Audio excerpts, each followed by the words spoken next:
Hong Kong conducts a third stress test for its part of the new Huanggang Port building. At least 16 dead as Russia strikes shopping center in Volodymyr Zelensky's hometown. And U.S. Supreme Court temporarily unfreezes White House ballroom construction.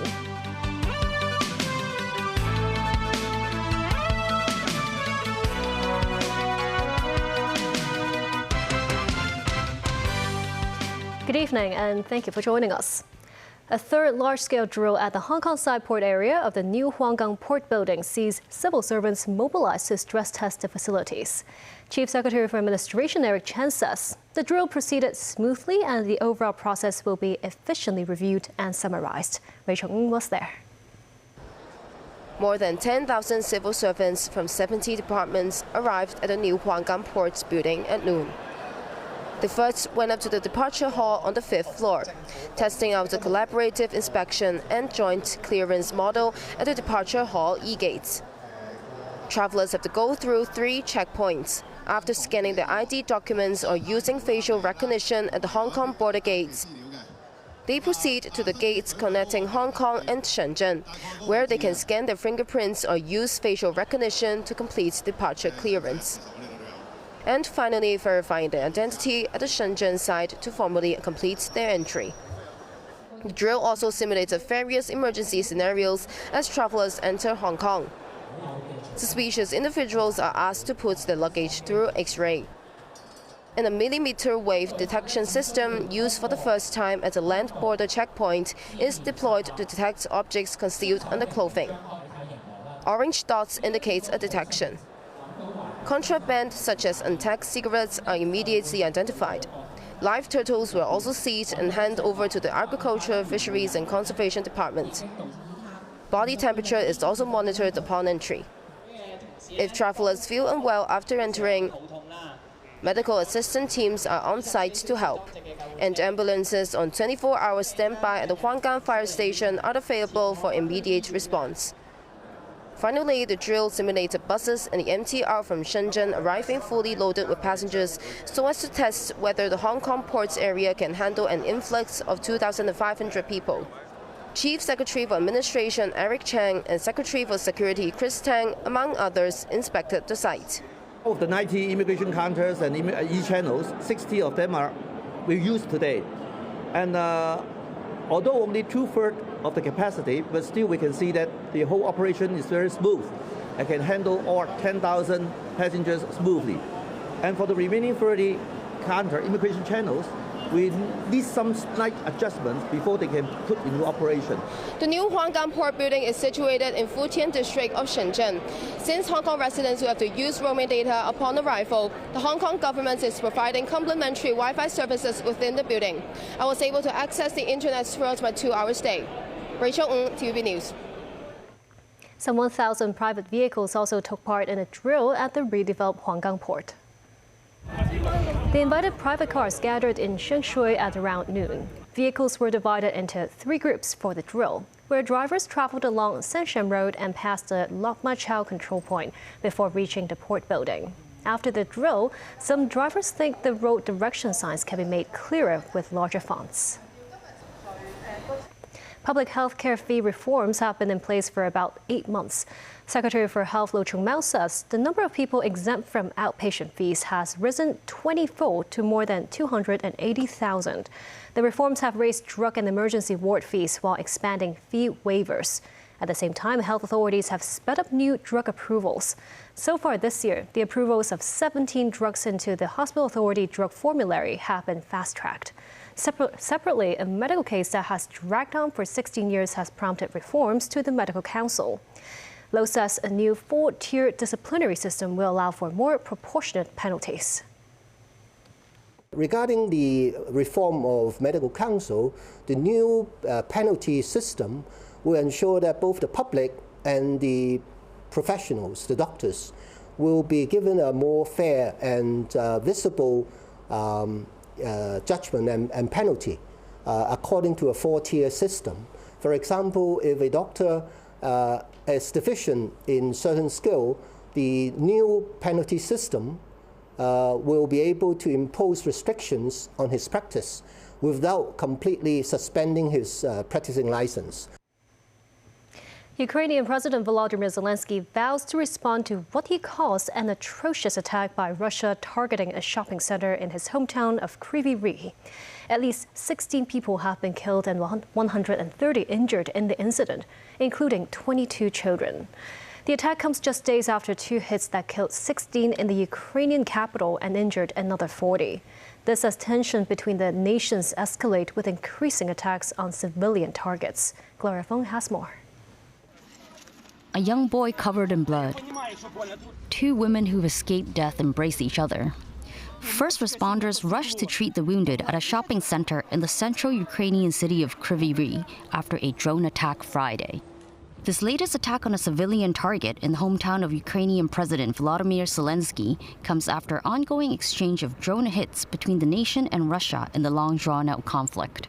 Condemning the attack, Zelensky addresses the death and destruction the four-year-old war has caused, calling on the international community to take a stance on what he calls cowardly attacks by Russia. This is an absolute atrocity committed by the Russians. They're nothing but beasts, Zelensky says. It is important that the world does not remain silent about all of this. This Russian war must come to an end, and the world must help us achieve that, he furthers. This comes on the heel of another string of attacks Friday on the Ukrainian capital of Kyiv, where 16 people died and another 40 were injured. In those attacks, Russian drones targeted civilian homes and infrastructures, cutting off electricity and gas supply. The Russian Defense Ministry on Friday reported its forces continue to strike ports and ships being used in support of the Ukrainian military, while Ukraine said it had attacked a Russian oil refinery and an airbase. Ukraine has been responding to Russia's drone attacks, including striking warehouses of Russian online retailer Wildberries last week. Gloria Feng, TVB News. Beijing has urged diplomacy as Washington and Tehran exchange defiant messages ahead of the new U.S. sanctions to be announced next Monday. The Iranian economy is already taking a toll from the Pentagon's naval blockade that makes it extremely difficult for the country to export oil. Danny Zhou reports.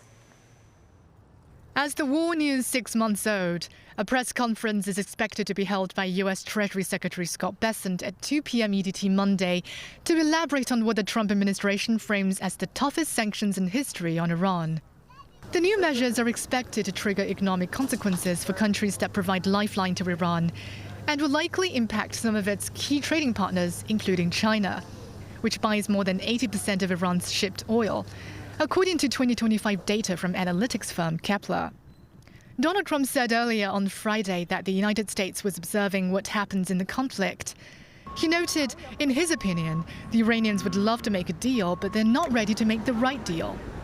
The Iranian Foreign Ministry spokesman said in a social media post Saturday that the imminent U.S. announcement of sanctions was an assertion of extraterritorial sovereignty over every independent member state of the United Nations.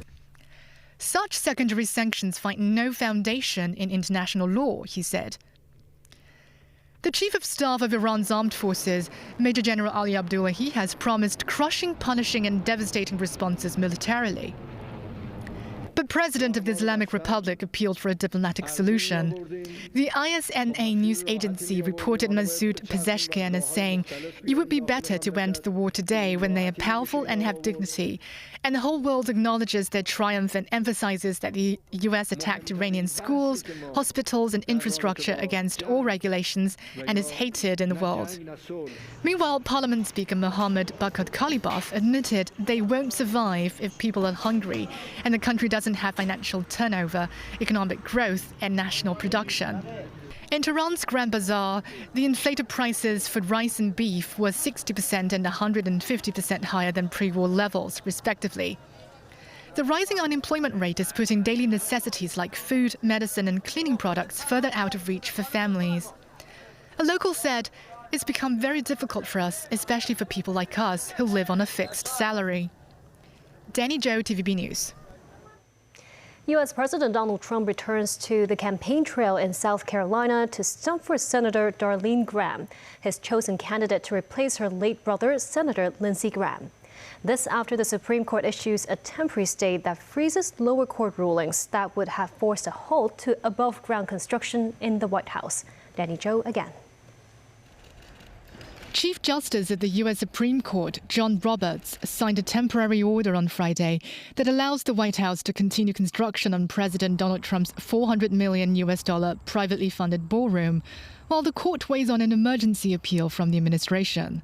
The court filings show Trump officials have claimed the renovation was 65% complete as of August the 14th. And a 250-person crew was working 20 hours a day, 7 days a week on the planned 8,400 square meter ballroom where the East Wing stood. Justice Department lawyers also echoed the administration's contention that the ballroom project is a security necessity, citing recent assassination attempts against the president. However, a spokesperson for the National Trust for Historic Preservation, which argued Trump has no unilateral authority to undertake the construction, responded on the same day that the order from Judge Roberts is not a final decision and the group awaits further action from the court.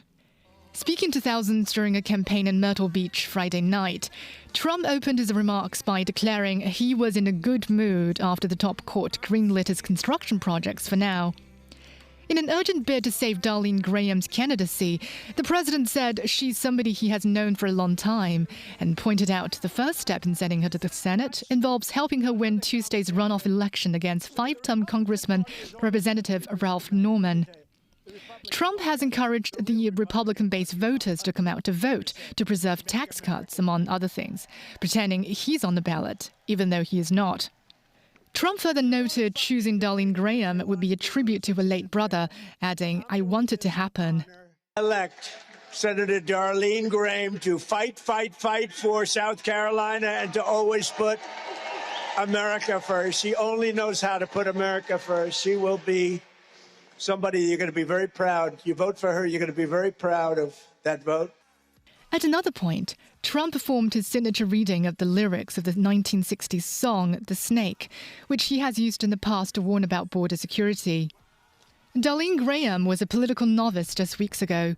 She was picked by Governor Henry McMaster to serve as interim senator to fill the seat of her brother, the veteran foreign policy hawk Lindsey Graham, who suddenly died from a heart condition, to enter the special Republican primary election at Trump's urging. Graham has nodded to the reality that she was focused on kitchen table issues such as gas prices and household spending rather than international affairs, and admitted she was not a polished politician when she stumbled on a question about U.S. interests in Taiwan. She said, "They say I'm not a politician. You know what I say? Guilty as charged," and stressed border security and passing the SAFE Act voting bill are among her core goals. Danny Zhou, TVB News. And still ahead, tourism chief confident Hong Kong can hit visitors' target by the end of the year. Officials hail 10-year-old e-health app. And many Filipinos still learning Chinese despite tensions between the two countries.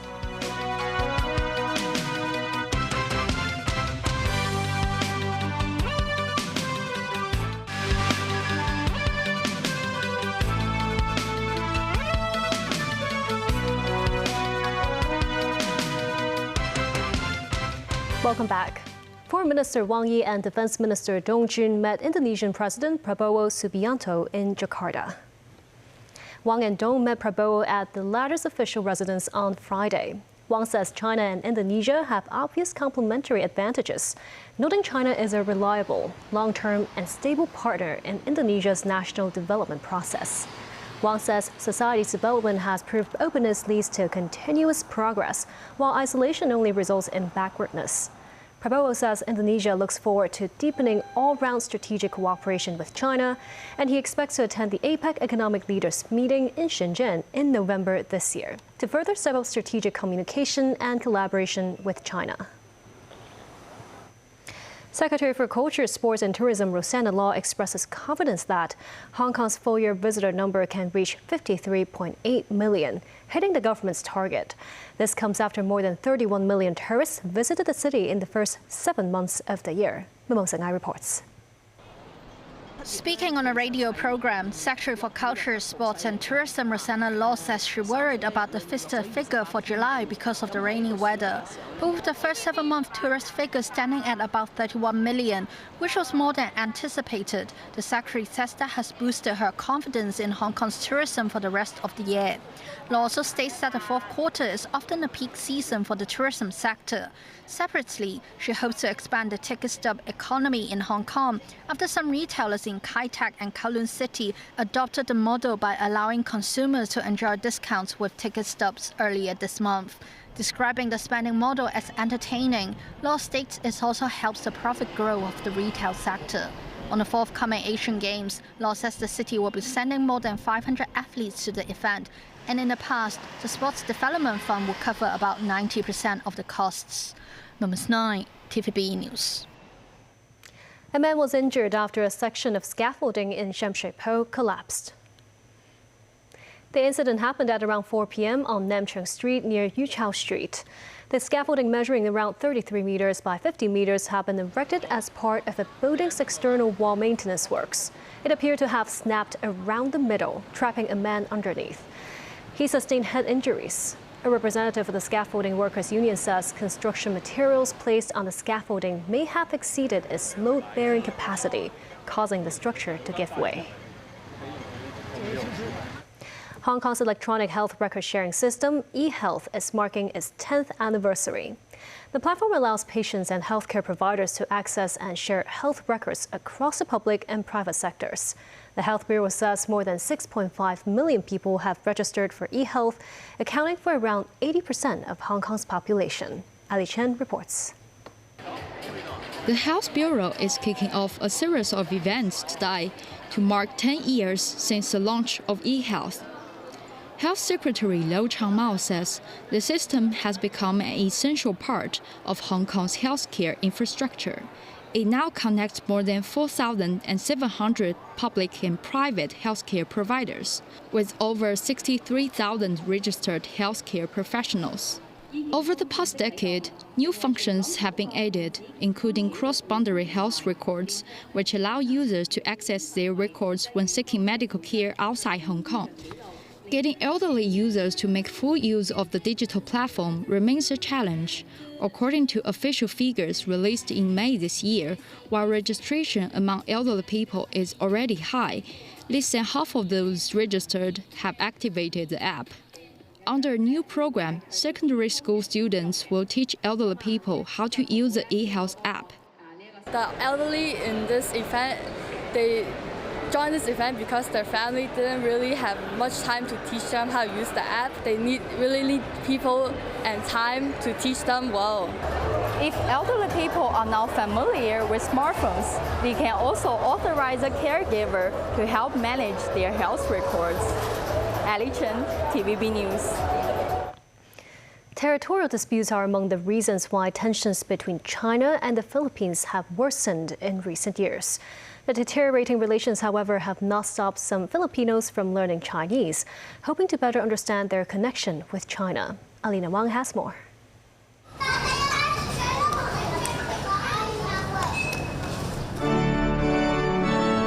Just outside of the St. Augustine Church stand not only statues of saints, but also Chinese guardian lions. It is said that over 400 years ago, the church was built by Chinese laborers who brought the traditional Chinese stone lion culture to the Philippines. People praying before a cross offer incense instead of lighting candles, demonstrating the long history of cultural fusion between China and the Philippines.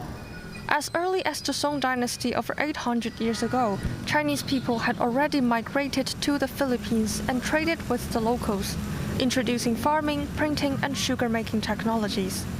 The influence of Chinese culture is deeply ingrained in the Philippines, from the food, the vocabulary, and also the presence of Chinese in public life, close family ties, the respect for elders.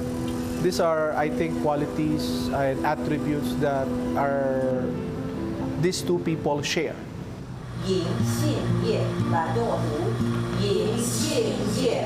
The worsening China-Philippines ties have not stopped university students from taking classes to learn Chinese, not just for their future development, but also hoping to better communicate with their Chinese-rooted family members in some cases. In daily conversation with my dad, it could be just, oh, 你吃了什么? 你晚饭吃什么? And I'd have to pause because I couldn't be able to say what I ate other than, oh, 我吃饭. 你吃什么饭? 吃饭. It's so sad to be able to converse with him like that, and I wish to be able to broaden that. An expert from Confucius Institute believes the two countries share a neighborly relationship that is mutually supportive. By learning Chinese, people can get to know what China is truly like, and their opinions toward China will become more positive. Alina Wang, TVB News. The second World Humanoid Robot Games are poised to kick off tonight in Beijing. One of the most anticipated events is the 100-meter humanoid robot sprint, where this year's competitors are not only running on their own, but also running significantly faster. Among the contenders is this humanoid robot. Standing 1.8 meters tall and weighing 80 kilograms, it reached a top speed of more than 11 meters per second during lab tests in April. State media CCTV reports the secret behind its speed is a little inspiration from some of the world's Olympic champions, as it repeatedly studied athletes' movements and race strategies in simulated environments. Last year, many robots competing in the games had to rely on remote control in the race. This year, more robot athletes are running autonomously. Events new this year include table tennis, weightlifting, and jumping, with multiple scenario-based contests simulating settings such as residences and hotels. And that's the news. Thank you for watching.